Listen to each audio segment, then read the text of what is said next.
Hello everybody. इस video में हम CAPF पेपर 2 का ऑनलाइन टेस्ट पेपर 20AC010 के एसेस के क्वेश्चंस के आंसर्स का डिस्कशन करेंगे। ये 6 ऐसे पूछा गया था 20AC10 टेस्ट पेपर में। हम फर्स्ट ऐसे देखते हैं स्टूडेंट्स। फर्स्ट ऐसे है has India lost its relevance in South Asia. तो आपको इस ऐसे में लिखना है कि इंडिया का जो रेलेवेंस है साउथ एशिया में या सिग्निफिकेंस है साउथ एशिया में वो खत्म हो रहा है, डिक्लाइन हो रहा है या नहीं। Lost is relevance. अब इस ऐसे के आप सपोर्ट में भी लिख सकते हो, इस ऐसे क्वेश्चन के आप अगेंस्ट में भी लिख सकते हो, मगर आपको इसी के बारे में बात करना है। India lost is relevance. आप साउथ एशिया के बारे में बात नहीं करोगे, आप इंडिया के बारे में बात नहीं करोगे। इंडिया का रेलेवेंस खोना, डिक्लाइन होना साउथ एशिया में, आपको इसके बारे में बात करनी है। और यदि आप सपोर्ट में बात करते हो तो प्रॉपर लॉजिक दो, अगेंस्ट में बात करते हो ऐसे क्वेश्चन के तो प्रॉपर लॉजिक दो। ओके। अब साउथ एशिया तो इसमें माइनर कंपोनेंट है, जनरल कीवर्ड है, तो आप साउथ एशिया से शुरू कर सकते हो।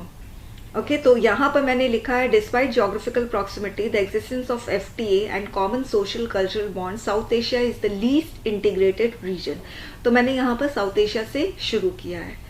फिर इंडिया और साउथ एशिया के बीच में कनेक्शन बताया है। India however by its neighbourhood first policy recognise the importance of establishing peace and security in the reason.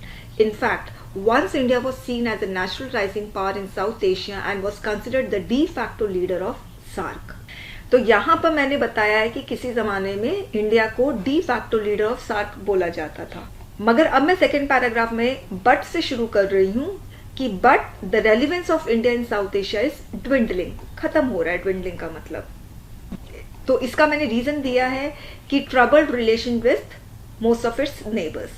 अब जो ट्रबल्ड रिलेशन है इंडिया के नेबर्स से, वो सारा मैंने यहाँ पर जिक्र किया। पहले मैंने पाकिस्तान का बता दिया, फिर मैंने चाइना का बता दिया, फिर मैंने नेपाल का बता दिया, बांग्लादेश का बता दिया मैंने। और फिर चाइना क्या कर रहा है, इंडिया तो बाकी जो कंट्रीज है उससे उसका रिलेशन ट्रबल्ड है, और चाइना इस ट्रबल्ड रिलेशनशिप का फायदा कैसे उठा रहा है ये बता रही हूं मैं। China is going Bangladesh by offering tariff exemption to 97% of Bangladeshi product. फिर वैसे ही मैंने श्रीलंका के बारे में बता दिया। फिर China is taking advantage of this version relationship of India with other South Asian countries by intensifying its ties with them. The result is that China has replaced India as the major trading partner of several South Asian countries. India का relevance loose कर रहा है, मैंने इस paragraph में बता दिया। अब इंडिया को क्या करना चाहिए जिसकी वजह से इंडिया का रेलिवेंस रिवाइव हो सके। तो यहाँ पर मैं बता रही हूँ कि India should use its soft power to make South Asian countries amicable. अब इस सॉफ्ट पावर्स में क्या क्या है, भूटान एंड अफगानिस्तान का डेवलपमेंट करना। ओके। फिर फाइनेंशियल असिस्टेंस जो मालदीव्स को दे रहा है इंडिया, उसके बारे में मैं बता रही हूँ। बांग्लादेश में क्या कर रहा है इंडिया, किस तरह से डेवलपमेंट कर रहा है ये बता रही हूँ। तो यहाँ पर बेसिकली इंडिया किस तरह से असिस्ट कर रहा है बाकी कंट्रीज को इन दैट डेवलपमेंट प्रोसेस। तो श्रीलंका के बारे में भी बता दिया। फिर यहाँ पर फिर से मैंने चाइना के बारे में लिखा है, thus the threat of Chinese presence in South Asia can be countered by becoming more sensitive to their concerns. इसमें मैं बता रही हूँ India can counter the presence of South Asia, इस तरह से है। फिर Chinese expansionist policy can also be checked by SAGAR initiative. फिर मैंने कंक्लूड किया है, India to regain its ground in South Asia must provide assistance to them, that to without interference in their internal policy. It must refrain from using high-handedness during their domestic crisis. At multilateral level, the India is to revive SAARC and promote regional economic cooperation in the region. Next है piece इन Kashmir amid hostile neighbourhood. बहुत familiar सा topic है, मगर इसमें आप लोगों को बहुत केयरफुली लिखना होगा। गवर्नमेंट के सेंटिमेंट्स को आपको हर्ट नहीं करना है, ये चीज आपको ध्यान रखना है। अब इसमें आपको बेसिकली हॉस्टाइल नेबरहुड के बारे में बात करनी है, और उस हॉस्टाइल नेबरहुड में हम पीस कैसे एस्टैब्लिश कर सकते हैं या इंश्योर कर सकते हैं कश्मीर रीजन में। मैंने शुरुआत किया है, India has had a fraught relationship with Kashmir for decades which further got aggravated by revocation of the article 370 and 35A. This momentous decision was taken to integrate Kashmir fully with India and to speed up the development and governance in the strife-torn region. तो यहाँ पर मैंने इस जो abrogation हुआ है article का, उसको मैंने मोमेंटस डिसीजन बताया है, मैंने गवर्नमेंट के फेवर में बोला है। इस पैराग्राफ में मैंने बोला है कि टू इंडिया को डेवलपमेंट जो है कश्मीर रीजन में स्पीड अप करना चाहिए, और इस ब्रॉडर विजन से India has mapped out 3 coherent strategies in the valley. The first strategy is to eliminate fear and suspicion among Kashmiris by deradicalising Kashmiri youth. तो 3 स्ट्रैटेजीज के बारे में बात की है मैंने कि किस तरह से पीस इंश्योर कर सकते हैं हम कश्मीर में। पहले तो हमें जो फियर है कश्मीरी यूथ में वो हटाना होगा, इसके लिए जो ऑपरेशन सद्भावना है वो लॉन्च किया गया है। दूसरा जो स्ट्रैटेजी है वो है in order to promote their social welfare, AIIMS will be established so that Kashmiris may get access to affordable and quality health care. Also 25 government schools in the region will be converted to model schools under STARS project. Third strategy बताइए, for providing employment opportunity and economic development, the government is focusing on tourism industry and organizing investment summit to attract investors in the region. तो मैंने इस paragraph में piece का जो aspect है ऐसे question में उसके बारे में बात की कि गवर्नमेंट क्या कर रहा है। अब मैं बात कर रही हूँ हॉस्टाइल नेबरहुड के बारे में, थर्ड पैराग्राफ में। But China and Pakistan are trying to thwart all these concerted efforts of Indian government in the region.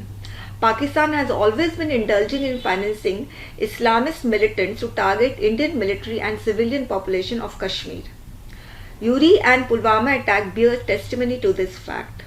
China is also playing coveted role in escalating the violence in Kashmir. यानी coveted role मतलब छिपकर China war कर रहा है कश्मीर पे। It is trying to internalize the Kashmir issue and has always vetoed UN action against Pakistan-linked terror groups. Further, its ambitious CPEC project that passes through Gilgit-Baltistan region may provide China with inroads into India through Kashmir region. Through this project, China has the ulterior motive of making false claims on Shaksham tract of Kashmir. तो मैंने hostile neighbourhood के बारे में बता दिया, piece के बारे में बता दिया इस पैराग्राफ में। अब मैं कंक्लूड कर रही हूँ। One should not lose sight of the fact that both China and Pakistan have always been threat to India in general and Jammu and Kashmir in specific. So the government must take into cognizance the danger posed by the hostile neighbors while attempting to stabilize Kashmir. Thus, sustaining peace in Kashmir along with internal security are the most pressing need. India should also take necessary steps to win the hearts of Kashmiris by addressing their grievances genuinely. Next है reforms in WTO are needed to spur globalisation. तो ऐसे बोलने में आ रहा है कि भाई pandemic की वजह से ग्लोबलाइजेशन जो है वो डिक्लाइन कर रहा है और ये एरा जो है ग्लोबलाइजेशन का वो खत्म सा हो रहा है। तो इसीलिए ये क्वेश्चन मैंने फ्रेम किया है कि WTO में रिफॉर्म्स की ज़रूरत है अगर हम ग्लोबलाइजेशन को रिवाइव करना चाहते हैं। तो बेसिकली इसमें हमें ग्लोबलाइजेशन के बारे में बात नहीं करनी है, रिफॉर्म्स जो WTO में होना है उसके बारे में बात करनी है। तो यहाँ पर मैंने ग्लोबलाइजेशन से शुरू किया है क्योंकि ये जनरल कीवर्ड है, माइनर कंपोनेंट है। Globalisation has been the growing interconnectedness of the world economy beyond one's nation borders. The non government international body that is closely associated with globalisation is world trade organisation. देखिए आपका इसमें major component reforms है, तो मैं WTO के बारे में बात कर सकती हूँ इंट्रोडक्शन में, मगर मैं रिफॉर्म्स के बारे में बात नहीं कर सकती हूँ। तो मैंने इंट्रोडक्शन में WTO का फंक्शन बताया है। It provides the legal ground rules for international commerce, binding governments to conduct their trade according to an agreed set of rules. The WTO's main objective is to help trade flow smoothly, fairly and predictably. अब reforms के बारे में बताने के पहले WTO में क्या कमियां हैं वो मुझे बतानी पड़ेगी, तब मैं रिफॉर्म्स के बारे में जिक्र कर सकती हूँ। But the recent years have seen the rising trend of deglobalization due to the protectionist policy of the world countries and their restrictive trade barrier. The problem further got compounded due to pandemic that further damaged the international trade. तो इस paragraph में international trade कैसे damage हो रहा है वो मैंने बता दिया। अब यहाँ पर WTO कुछ भी नहीं कर पा रहा है इस मामले में, ये मैं बता रही हूँ, यानी मैं कमियां बता रही हूँ। The central role of WTO in overseeing the global trade thus seems to be losing ground. Thus, the initiation of long pending reforms are the need of the hour. Reforms are needed in its governance structure to make the dispute settlement body workable. तो पहले मैंने कमी बताई है, dispute settlement body workable नहीं है, इसीलिए reforms चाहिए। तो रिफॉर्म्स पहले DSB में चाहिए। At present, DSB member is reduced to only 1 as opposed to 7. This is because the USA is blocking the appointment of new members. This problem may halt the dispute settlement system of WTO, which may fade its role as an arbiter of trade disputes. दूसरा problem मैंने WTO का बताया है कि hasn't updated its rule book with new issues like labor law, e-commerce, environmental issues, and must resolve the pending issues like Doha. Lastly, WTO needs to regulate the global trade in a way that developing countries get more access to the market of the developed countries. तो यहाँ पर मैं कमियां भी बता रही हूँ और साथ में रिफॉर्म्स उसमें और किस तरह से उसमें रिफॉर्म्स किया जाना चाहिए वो भी मैं बता रही हूँ. तो यहाँ पे ग्लोबल ट्रेड को अगर एक्सपैंड करना है तो डेवलपिंग कंट्रीज को मौका देना चाहिए कि ताकि वो डेवलप कंट्रीज के मार्केट को एक्सेस कर सके. WTO should therefore slash down the high tariff barriers that developing countries face in the developed countries market. This would expand the international market and speed the globalization process. अब मैं conclude कर रही हूँ. The flaws in WTO can lead to destabilizing trade wars between the countries that can push globalization to an existential crisis. WTO thus urgently requires changes and reforms before more damage is done so that it can address new issues and challenges of today. Nationalism divides the nation more than it unites. ये बहुत अच्छा topic है, थोड़ा सा philosophical based है. तो इसमें लिखा है कि नेशन को नेशनलिज्म डिवाइड करता है यूनाइट करने से ज़्यादा. तो एक्चुअली आपको किस तरह से नेशनलिज्म डिवाइड करता है इसके बारे में बताना. आप सपोर्ट में भी बता सकते हो, अगेंस्ट में भी बता सकते हो, मगर लॉजिक देना पड़ेगा. तो ये जो डिवाइड किस तरह से करता है वो आपका मेजर कंपोनेंट है. Specific keyword of the essay question जिसके बारे में आप सेकंड पैरा से जिक्र करोगे. फर्स्ट पैराग्राफ में मैंने नेशनलिज्म और पेट्रियोटिज्म में डिफरेंस जो होता है वो मैंने बताया है. मैंने ये बोला है कि नेशनलिज्म और पेट्रियोटिज्म दोनों का मतलब होता है love for one's own country, मगर ये जो लव है जिस आइडियोलॉजी पे बेस्ड है वो डिफरेंट है. नेशनलिज्म का जो देश प्रेम की जो भावना है वो दूसरे आइडियोलॉजी पे बेस्ड है और पेट्रियोटिज्म की जो देश प्रेम की भावना है वो दूसरे आइडियोलॉजी पे बेस्ड है. जो पेट्रियोटिज्म है वो डेमोक्रेटिक वैल्यूज पे बेस्ड है और नेशनलिज्म जो है वो बेस्ड इस वैल्यू पे है कि मेरा देश सुपीरियर है सभी से, और इस पर वो बिल्कुल कॉम्प्रोमाइज नहीं करते हैं और अपने ही देश के कल्चर, अपने स्टेट के कल्चर को प्रमोट करते हैं, उसके इंटरेस्ट को प्रमोट करते हैं. तो फिर मैंने यहाँ पे लिखा है ये जो नेशनलिज्म का एक्सक्लूशनरी एस्पेक्ट है ये एक्चुअली डिवाइड करता है नेशन को और यूनाइट करता है लोगों को दूसरे से. It was nationalism driven by religious identity and political misgivings which caused the partition of India. तो नेशनलिज्म की वजह से ही पार्टीशन ऑफ इंडिया हुआ है. फिर मैंने हिटलर का जो नेशनलिज्म है उसके बारे में मैंने बताया है और ट्रंप का जो नेशनलिज्म है उसके बारे में बताया है. तो मैंने यहाँ पर 3 एग्जाम्पल दे दिया कि किस तरह से नेशनलिज्म डिवाइड करता है नेशन को. फिर इस पैराग्राफ में मैं बता रही हूँ कि the main shortcomings of nationalism is that when love for one's country becomes more important than democratic ideals then nationalism is misplaced. Social media is rampant with such misplaced love for one's country. Different communities of the same nation harass one another for holding a different opinion on some issues. Such communities can't stand dissent and ultimately causes rift in the society. अब यहाँ पर मैं nationalism का थोड़ा सा positive point बता रही हूँ, but at the same time कहने का मतलब है इतना नेगेटिव चीज़ बताने के बाद मैं कह रही हूँ eight the same time history has revealed that nationalism becomes a very strong instrument for uniting people, especially during wartime. The anti-colonialism struggles in Asia and Africa are an excellent examples of this. In India, our freedom fighters used nationalism to unite diverse Indians against British rule. फिर मैंने conclude किया, to sum up, our love for the nation must be accompanied by the feeling of responsibility towards its peace and security, or else misplaced love only breeds nationalism that may fuel divisive tendencies in the nation. Next है women empowerment without women safety is meaningless. तो basically इसमें हमें women safety के बारे में बात करनी है, विमेन एम्पावरमेंट के बारे में बात नहीं करनी है. विमेन सेफ्टी जो है वो आपका स्पेसिफिक कीवर्ड ऑफ द ऐसे क्वेश्चन है, मेजर कंपोनेंट है, और विमेन एम्पावरमेंट आपका माइनर कंपोनेंट है. तो फिर मैं विमेन एम्पावर्ड से विमेन एम्पावरमेंट से मैं अपना इंट्रोडक्शन शुरू कर सकती हूँ. Empowered women are self-reliant who exercise their rights without fear or discrimination. Empowered women are essential to any nation's progress because they cause a greater reduction in dependence rates and a greater increase in purchasing power. This results in improved standard of living and educated future generation. In this way, her family, society and nation eventually get empowered. तो women empowerment का मैंने significance बता दिया first paragraph में. Recognizing this significance यानी women empowerment का significance government को पता है और इसलिए government is striving hard to empower women through many schemes. अब women empowerment में क्या क्या schemes है वो मैंने बता दी है और ये भी बताया है कि ये सक्सेसफुल रही है स्कीम क्योंकि education of Indian women has risen, fertility rates have fallen और फिर मैंने इलेक्टेड रिप्रेजेंटेटिव जो है वुमेन का लोकल बॉडीज में वो बढ़ा है, ये भी बता दिया.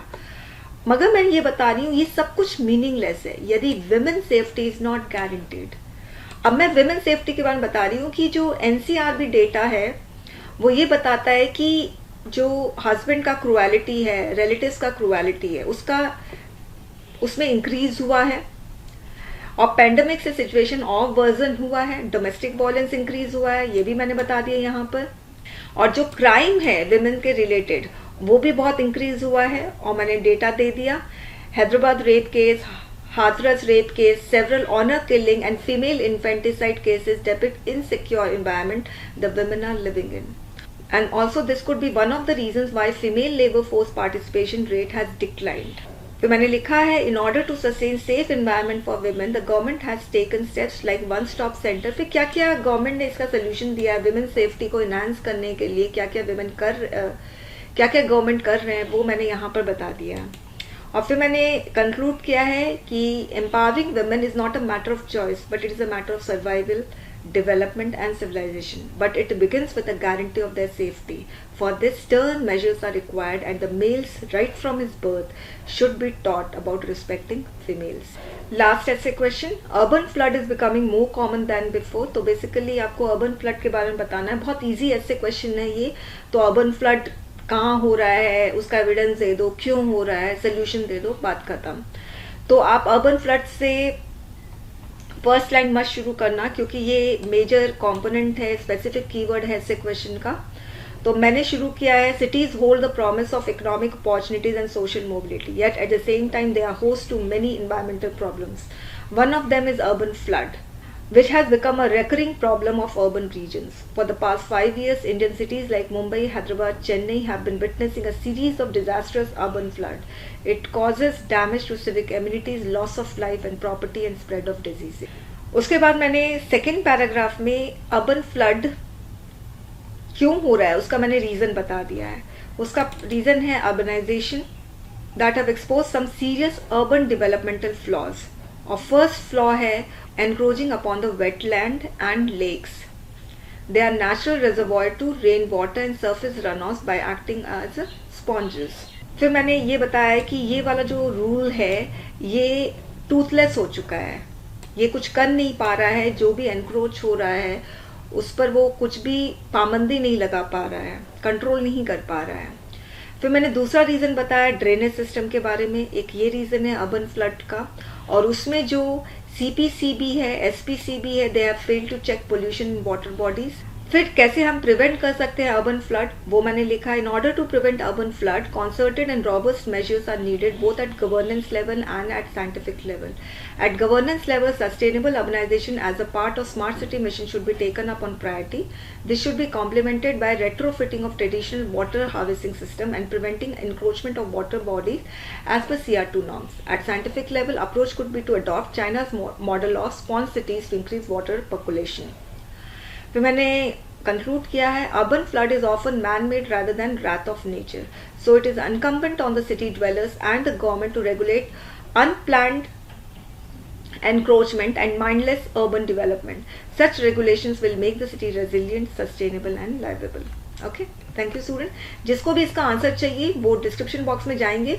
20AC10 के कोड के अगेंस्ट आपको 164 वाला लिंक मिलेगा, उसमें आप क्लिक करेंगे तो आपको ये आंसर्स मिल सकते हैं. Thank you students.